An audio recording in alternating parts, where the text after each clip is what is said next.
semuanya, perkenalkan nama saya Putri Kalista Aurelia dari kelas 11-5. Dan hari ini saya akan membacakan soal-soal dari bab 4 yang berjudul Proklamasi Kemerdekaan 17 Agustus 1945. Oke, selanjutnya saya akan bacakan soal-soal pilihan ganda dari halaman 108 hingga 111, tepatnya pada nomor 25 hingga nomor 50. Pada nomor 25, salah satu hasil sidang Ketua PPKI tanggal 19 Agustus 1945 menetapkan pembagian wilayah RI menjadi, jawabannya adalah B, 8 provinsi. Lalu selanjutnya, nomor 26, berikut yang tidak termasuk hasil sidang pertama PPKI tanggal 18 Agustus 1945 adalah, jawabannya D, yaitu membentuk 12 departemen. Lalu nomor 27, dalam rapat di gedung Cikini 71, para pemuda telah bersepakat untuk mengamankan Insinyur Soekarno dan Bapak Mohatta ke, jawabannya C, Rengas Dengklok.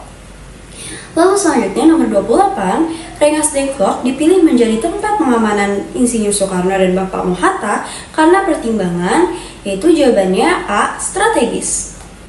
Lalu selanjutnya, pada nomor 29, setiap ada gerakan tentara Jepang yang hendak datang ke Rengas Dengklok dapat diketahui karena terdapat pos penjagaan tentara peta di, jawabannya adalah Jati Gede. Lalu selanjutnya, nomor 30, yaitu peristiwa Rengas Dengklok terjadi setelah adanya perbedaan pendapat antara Insinyur Soekarno dan Bapak Mohatta dengan para golongan pemuda mengenai waktu pelaksanaan proklamasi. Nah, maksud para pemuda menculik Soekarno dan Hatta yang diungsikan ke Rengas Dengklok adalah, jawabannya yaitu B, agar kedua tokoh itu aman dari intervensi dan pengaruh Jepang. Kita lanjut ke nomor 31, yaitu kalimat pertama dari Proklamasi Kemerdekaan Indonesia sebagai pernyataan kebebasan berbunyi, yaitu D, kami bangsa Indonesia dengan ini menyatakan kemerdekaan Indonesia. Lalu selanjutnya, nomor 32, yaitu berita proklamasi diterima secara tidak bersamaan di berbagai daerah Indonesia. Hal ini terjadi sebagai akibat dari, jawabannya yaitu E, keadaan geografis yang sulit serta belum majunya teknologi informasi. Lalu selanjutnya nomor 33, yaitu kehadiran pemuda secara spontan di lapangan Ikada pada tanggal 17 Agustus 1945 menunjukkan sikap D, yaitu kesadaran untuk memberi dukungan terhadap proklamasi kemerdekaan. Lalu selanjutnya nomor 34, pada tanggal 16 Agustus 1945 pukul 08.00 WIB, yaitu proklamasi kemerdekaan di Rengas Dengklok telah dilakukan oleh rakyat Rengas Dengklok bersama, jawabannya yaitu D, peta. Lalu 35, yaitu tokoh pemuda yang ditugaskan menjelaskan kepada Insinyur Soekarno dan Bapak Mohatta maksud dan tujuan yang sebenarnya membawa kedua tokoh nasional itu ke luar kota Jakarta adalah, yaitu B, Yusuf Kunto.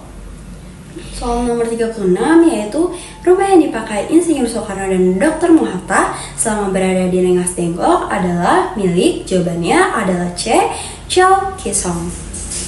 Lalu selanjutnya kita lanjut ke nomor 37, yaitu tokoh pemuda dari golongan Kaigun yang sepakat bahwa proklamasi kemerdekaan harus dilakukan di Jakarta karena ada jaminan keamanan dari Laksamana Benda apabila perumusan proklamasi dilakukan di rumahnya adalah, jawabannya adalah B, Ahmad Subarjo dan Wikana. Lalu selanjutnya nomor 38, pemimpin militer Jepang yang telah mengetahui bahwa untuk menyelenggarakan proklamasi kemerdekaan Indonesia telah diserahkan kepada Insinyur Soekarno dan Dr. Mohatta adalah, jawabannya C, yaitu Laksamana Maeda. Lalu kita lanjut ke nomor 39, yaitu dengan menyerahnya Jepang kepada sekutu berlaku ketentuan bahwa tentara Jepang tidak diperbolehkan lagi mengubah, yaitu C, yaitu status quo. Lalu lanjut ke nomor 40, pemimpin militer Jepang yang melarang Insinyur Soekarno dan Dr. Mohatta mengadakan rapat PPKI dalam rangka pelaksanaan proklamasi kemerdekaan adalah, jawabannya D, yaitu Jenderal Nishimura.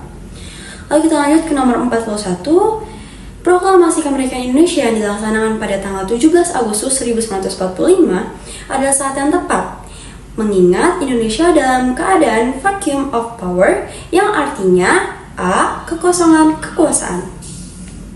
Lalu kita lanjut ke nomor 42, perubahan-perubahan yang terjadi dalam penulisan teks proklamasi, kecuali jawabannya adalah D. Penulisan Jakarta 17/8/05 menjadi Jakarta hari 17 bulan 8 tahun 05.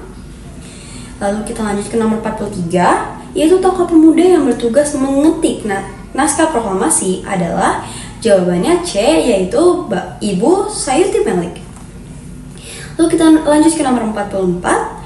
Kalimat pertama dalam naskah proklamasi yang berbunyi, "Kami, bangsa Indonesia dengan ini menyatakan kemerdekaan Indonesia," adalah saran dari jawabannya adalah B, Mr. Ahmad Subarjo.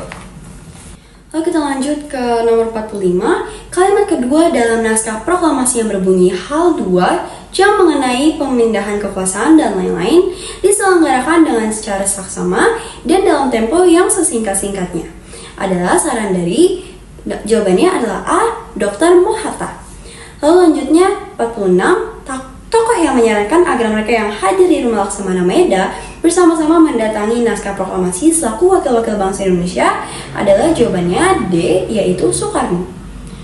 Lalu selanjutnya, tokoh yang menyarankan agar mendatangi naskah proklamasi cukup 2 orang saja, yaitu Ir Soekarno dan Dr. Mohatta adalah atas nama bangsa Indonesia adalah jawabannya D, yaitu Soekarno. Lalu nomor selanjutnya adalah 48, yaitu usulan yang disampaikan Dr. Mohatta agar mendatangi naskah proklamasi selaku wakil-wakil bangsa Indonesia mengambil contoh kepada naskah. Jawabannya adalah A, Declaration of Independence. Lalu lanjut ke 49, tokoh bangsa yang mengusulkan supaya upacara proklamasi dilakukan di rumahnya, Jalan Pegangsaan Timur nomor 56 adalah jawabannya C, yaitu Bapak Insinyur Soekarno sendiri. Lalu selanjutnya nomor 50, tokoh bangsa yang melaporkan bahwa lapangan IKADA atau Ikatan Atletik Jakarta yang telah dipersiapkan bagi terkumpulnya masyarakat Jakarta untuk mendengarkan langsung pembaca naskah adalah jawabannya adalah D, yaitu Soekarno. Baik, itulah semua yaitu soal-soal pilihan ganda dari PEM 4 tersendiri yang berjudul Proklamasi 17 Agustus 1945. Sekian dari saya, kurang lebihnya mohon maaf. Wassalamualaikum warahmatullahi wabarakatuh.